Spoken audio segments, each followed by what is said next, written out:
The high desert dust on Elton's worn leather chaps wasn't merely dirt, it was the residue of freedom, 1,000 miles of solitude clinging to him.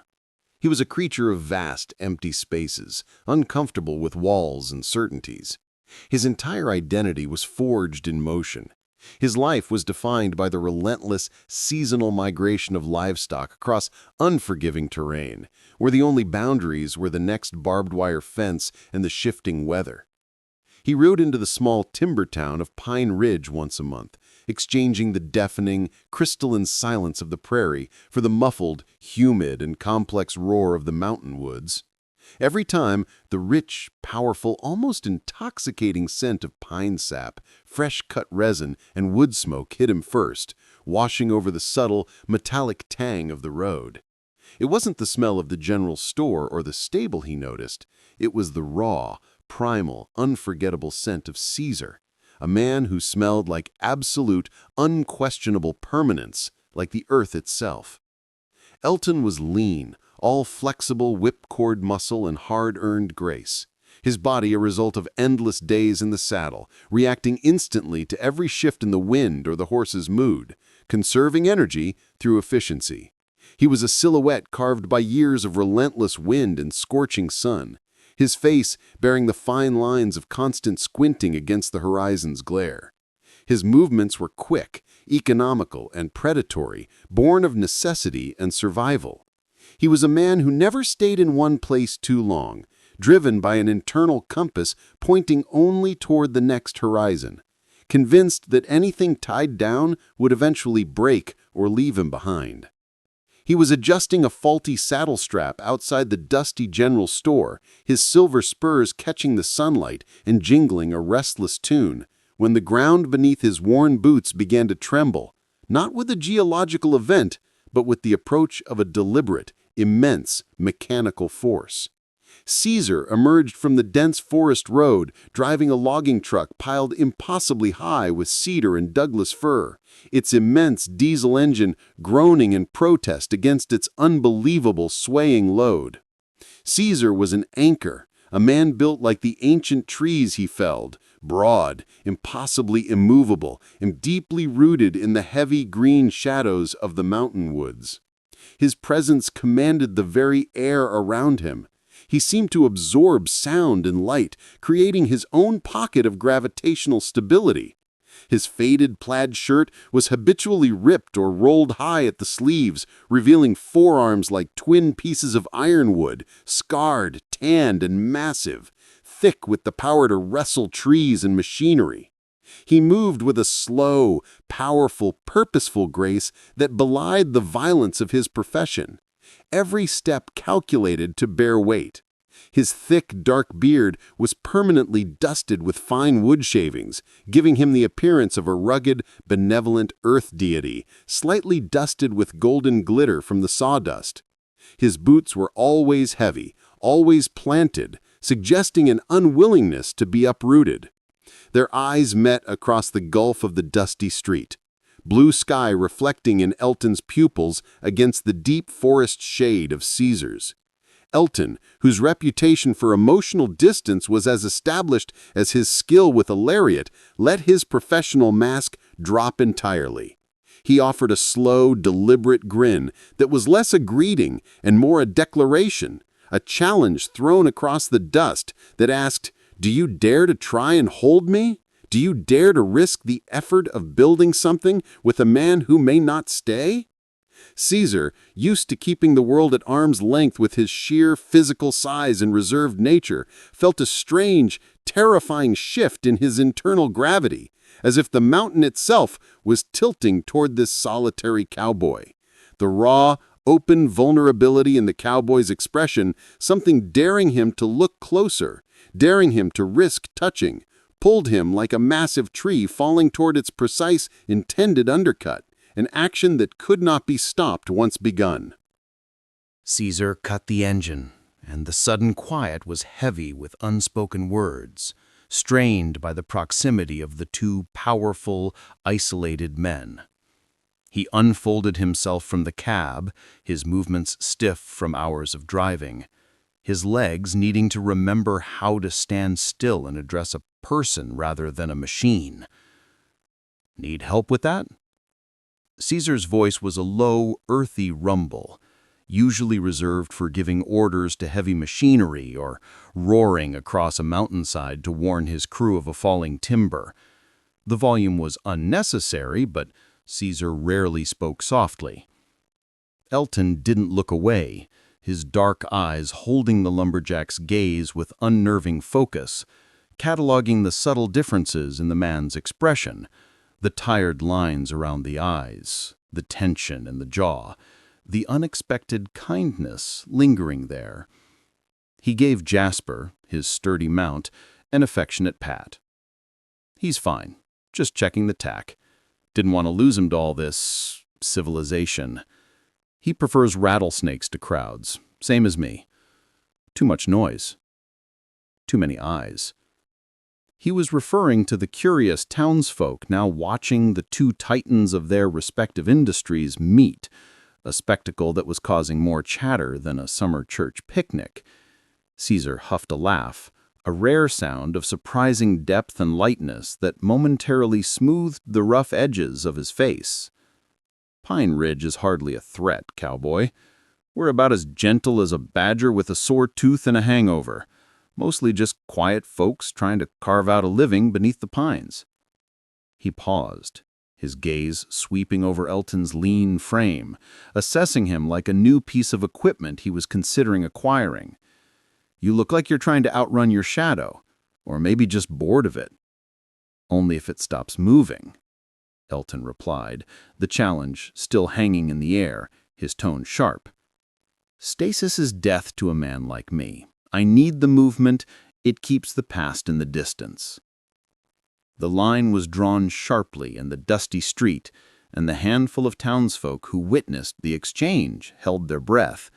The cowboy, embodying the restless horizon and the concept of always leaving, and the lumberjack, representing the permanent earth and the comfort of always returning, were instantly and impossibly magnetized. Everyone in town saw the dangerous electric potential of the two most solitary men in the region finding each other, the force that could either bind them forever or burn them both down to ash in the resulting fire. It was the irresistible pull between the mountain and the wind. Their first intimate meeting wasn't a casual date or a night at the local saloon. It was an education in opposing philosophies conducted by the creek a half-mile outside of town. Elton brought a jar of strong, bitter coffee brewed over a mesquite campfire and met Caesar by the water, watching him sharpen his felling axe.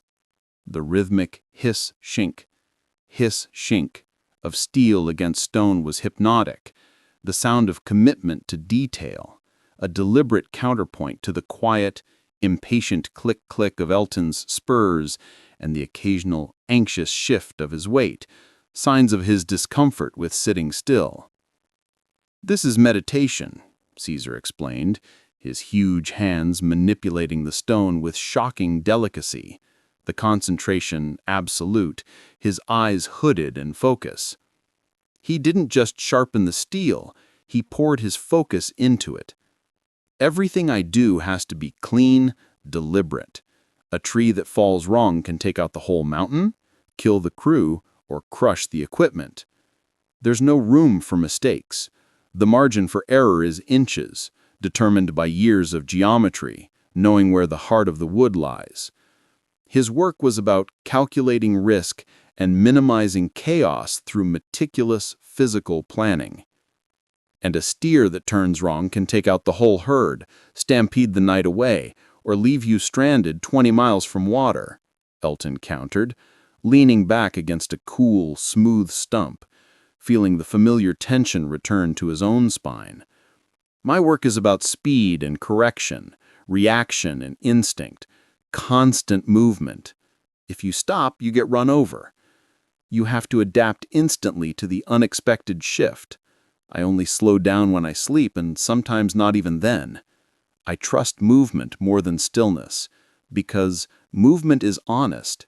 It never pretends to hold on to anything." "I only slow down when I'm shaping things to last," Ceasar countered, looking up at the high, protective canopy of the pines, a world away from the endless, flat expanse Elton knew. "That's why I like the woods. They stay put.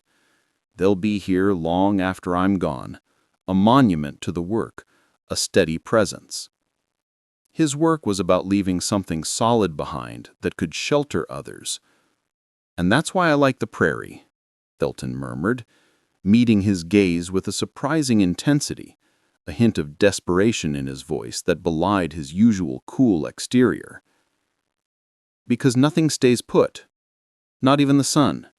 Everything changes, so you don't owe it anything, and it doesn't owe you anything. There are no expectations. Only miles, and the promise of a new sight tomorrow." The difference was a chasm of lifestyle, philosophy, and need, rooted in their deepest insecurities. Ceasar needed roots, structure, and permanence to feel safe. Elton needed air, freedom, and the promise of escape to feel alive. They were two poles of a magnet, perpetually drawn and repelled. A week later, they switched roles. Elton insisted on teaching Ceasar how to ride Jasper properly, a task the lumberjack hated with a passion, feeling exposed and top-heavy atop the muscular horse. He was clumsy, his immense weight feeling profoundly wrong on the agile animal. Ceasar was used to commanding inanimate objects, steel, wood, earth, not cooperating with a living, willful creature that possessed its own spirit. The effort of not forcing his will onto the horse exhausted him. "I'm too big, Elton," Ceasar grumbled, clutching the reins as if they were rigging cables, sweat beading on his temples. His neck was flushed with embarrassment and effort. "I feel like I'm going to snap him in half. Everything I touch, I try to force it. That's my job. I'm a bulldozer, not a dancer. This feels reckless and out of my control." "It's about balance, not force," Elton instructed, his voice patient but firm. Stepping into the dust, he moved close, his lean hip brushing the horse's flank, and reached out. His calloused, dry hand settled on the inside of Ceasar's knee, just above the worn leather. This simple contact, leather on cloth, fire on ice, sent a sudden internal shift through the lumberjack, a heat that had nothing to do with the sun. You can't control the prairie, you just ride with it. Ease up. Let go a little, Ceasar. Give in to the motion. Ceasar froze, the command cutting through his anxiety and pride. He eased the reins, his focus utterly gone, captivated by the cowboy below him. The warmth from Elton's touch, so foreign, so steady, seared through his denim. He saw the surrender in Elton's eyes, the invitation to stop fighting, to stop moving and simply be. He saw an escape from his own rigid nature, a chance to be guided, not the constant mover.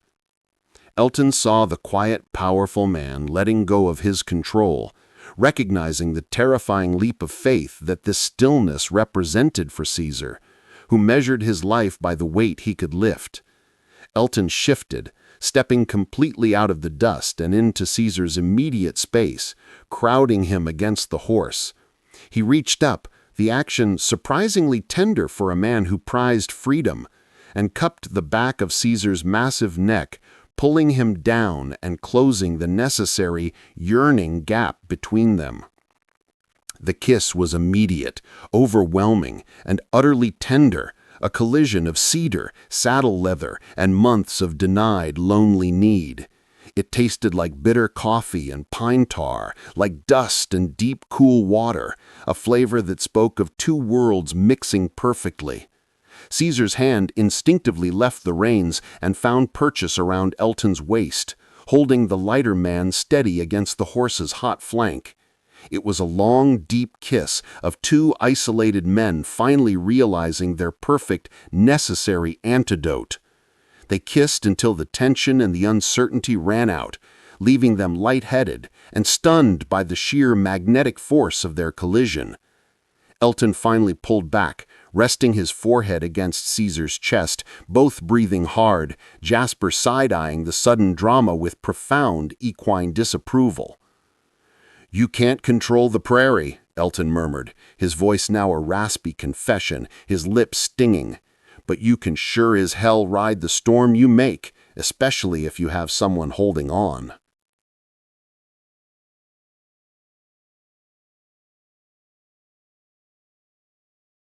The raw, undeniable attraction that had been a slow-burning tension transitioned into shared domestic moments in the quiet solitude of Caesar's cabin that night. They were physical opposites who, in the quiet intimacy of the lamplight, fit together like two halves of a single necessary force, one constant, one fluid, complementing the other in a way neither man had ever experienced. The following afternoon, the sharp, rhythmic sound of the axe was all that filled the vast forest. Elton watched from the porch swing, sipping the strong coffee as Caesar worked, splitting firewood for the upcoming winter. Caesar was bare-chested to handle the immense effort, his massive body working with effortless, powerful grace. The sun, finally finding a gap in the canopy, illuminated every hard, ropey muscle across his back and shoulders, highlighting the dense musculature that seemed to defy gravity. He moved with the focused, almost elegant violence of a storm, pure, exposed power that filled Elton with a profound, almost protective satisfaction. This sight anchored Elton, a man who never had anchors, in a way the endless open plains never could, recognizing the beauty of purposeful strength. Caesar would return, smelling heavily of pine, honest labor, and the deep earth. Elton would meet him at the wash basin outside, pouring cool, clear creek water over Caesar's head, delighted with the moment of shared service and relief. The cowboy's nimble fingers, usually skilled with a lariat or a fine piece of rigging, helped trace the faded scars on Caesar's arms, the quiet testimony of a life spent in dangerous, heavy work. Elton's light, practiced touch was the only thing that could truly quiet the roar of the forest and the persistent, low-level anxiety in the lumberjack's mind, forcing him out of his work mind and into the present. Later, in the close warmth of the cabin, they found a quiet sanctuary in each other's arms. Elton was sharp angles and lean whipcord muscle, accustomed to surviving on minimum resources and constant movement, his skin dry and warm from his sun-baked life. Ceasar was heavy, immovable, almost velvety strength, a furnace of heat and mass, smelling like raw wood and steam. Elton found comfort in Caesar's vast, steady weight, a constant, non-negotiable anchor against the inherent restlessness of his life. He would rest his head against Caesar's broad shoulder, finding a peace he had never known. He learned the geography of Caesar's skin, the rough patch of calluses below his sternum from lifting logs, the strange softness of the skin behind his ear, and the reassuring, heavy thrum of his heartbeat. He felt like he was finally standing on solid ground, a place where he could stop running. Caesar, meanwhile, found a thrilling, necessary relief in the flexible grace and quick-burning devotion of Elton, a man who cherished him easily and demanded his full emotional attention, not his strength. He loved the contrast of Elton's skin, taut and dry from the sun, against his own, which was slightly damp and cool from the shade of the trees. He ran his big hands over the tense planes of Elton's back, tracing the outline of his ribs, feeling the wiry strength beneath the surface, discovering that power could come in lean, kinetic forms. Their hands, both rough with labor, sought and found a surprising, profound tenderness in the deep, shared solitude of the woods. They navigated each other's contours like familiar, cherished terrain, recognizing every flaw, every scar, every unexpected smoothness. They spoke in soft murmurs and shared glances, a language of commitment that transcends the dust and the pines. During one long, rainy evening, they shared a meal of thick stew Ceasar had made, filling the cabin with warmth and savory scent. The fire crackled, illuminating the small space with shifting shadows. Elton began to talk about the drives, the blinding dust storms that erased the world, the terror of a sudden stampede, the bone-deep solitude so profound that it felt like it ate your sanity. He described the endless cold nights where the only company was the stars and the low breathing of the cattle. Ceasar listened, rapt, describing the quiet desperation of working a saw line, the physical violence required, the precise moment a massive tree begins to sigh and give way, and the sudden explosive sound that follows, a force that vibrates in your chest and deafens you to all else. He talked about the quiet fear that a falling limb might end it all in an instant, and the moral weight of taking down ancient life. They shared their secrets, the fear of failure, the guilt of leaving their lives behind, and the surprising, terrifying joy of finding someone who saw the cost of their professions. This emotional intimacy, sharing the vulnerability beneath the bravado, proved to be stronger than any physical attraction. They weren't just two men, they were two solutions to each other's deepest wounds.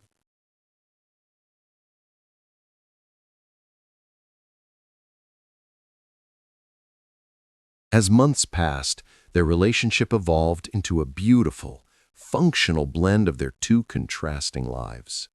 Elton brought the scent of sagebrush and the clarity of starlight to Ceasar's small cabin, always leaving the door slightly ajar so he could see the moon, a necessary compromise for his need for the open sky. Ceasar taught Elton the quiet comfort of being still, the depth and permanence of the forest, and the reliable warmth of a wood fire in the vast, cold nights. A predictable comfort Elton had never known, but now craved like water. Their conversations shifted from philosophy to logistics, a sign of true commitment. But the seasons spun, and with the first chill that hinted at snow, the pull of the distant plains for the next long cattle drive called Elton home, a call he had answered every year since he was a boy. The anxiety was palpable, a third unwelcome presence in the cabin, forcing them to confront the reality of their divergent paths. The thought of leaving Ceasar was now a sharp, physical pain in Elton's chest. One evening, Elton found Ceasar looking profoundly troubled, sitting on his porch, polishing his work boots with mechanical precision, a grounding ritual when the world felt unstable and about to pull them apart. The tension was suffocating, thick with unspoken fears. "I don't know how to do this, Elton," Ceasar finally admitted, the words raw, escaping like steam from a sealed valve. "My roots are here. My livelihood is here. I have commitments to the mill and the land that go back decades. Your life is 100 miles of open road away, and I can't follow you out there. I can't breathe in all that emptiness and sunlight. It feels like drowning to me, like there's nothing to grab onto, no shadow to rest in. I need to be where I can build things. And the woods feel like closing in on me, smothering me if I stay too long," Elton countered gently, his own voice tight with the fear of commitment, a fear that was finally eclipsed by the fear of loss. "Every year, I look for a reason to keep going, to justify the distance, to prove I don't need anyone. This year, I finally found a reason to stop. You." He paused, letting the weight of the single word settle between them. "I won't stop riding entirely, but I can choose to ride a shorter circuit, closer to the mountain." Elton slid closer, his movements smooth and practiced, taking Ceasar's massive, anxious hand. He felt the tremor in the lumberjack's palm, the fear of losing what he had finally found, a fear that echoed his own. "My home isn't a place, Ceasar," he murmured, his dark eyes earnest, holding the lumberjack's gaze. "My home is where I stop riding. I spent my whole life trying to outrun my past, and it just led me in circles back to this damned creek. The truth is, since I met you, every trail ends here. You're the one thing I don't want to ride away from. You're my anchor. But I still need the ability to ride, to feel the wind, or I'll go crazy. I need both the stillness and the movement. He didn't ask Ceasar to abandon the woods. He simply asked him to make space for the prairie to exist within the mountain, to build a hybrid existence. The compromise was their greatest collaboration, a physical testament to their love and commitment. They hauled logs and sank fence posts, two men working side by side for a long, grueling week to construct a new reality that honored both of their souls. They carved out a small corral, complete with a shed and a tack room for Elton's gear, right beside Ceasar's cabin, where the dense forest broke into a small, grassy meadow, the only open patch of land for miles. The cowboy directed the placement for good drainage and sunlight, mindful of the horse's needs, utilizing the small patch of open ground for training and exercise.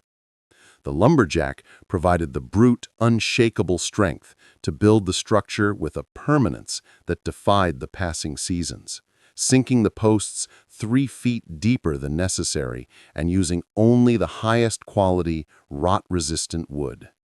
The shed's roof was covered in cedar shakes Ceasar cut himself, guaranteeing longevity, and the latch on the gate was iron Elton had salvaged from a defunct ranch, welding it sturdy and secure. It was a small space, but it belonged equally to the wide range and the deep timberline. It was their place, a shared territory, a promise cast in wood and steel. Elton now managed his restlessness by riding the surrounding range, taking on shorter, local drives, and training horses for nearby ranches, satisfying his need for movement and wind-burned freedom. He always made sure he was back before the moon set, his own new personal boundary. Ceasar still worked the mountains, his axe biting into the old wood with fierce precision. But now he came home not just to the smell of pine, but to the comforting scent of hay, hot leather, the low wicker of jasper, and the sound of a branding iron heating up beside the wood stove. On clear nights, they would sit on the porch swing, Ceasar's large hand covering Elton's smaller hand, and count the stars that Elton knew by name, feeling the two worlds merge into one perfect, shared piece. They were lumber and leather, two forces of nature, forever bound by the place where the deep shadows of the forest met the wide, beautiful vastness of the sky. Their love, born of friction and necessity, was strong as ironwood and as enduring as the desert sun.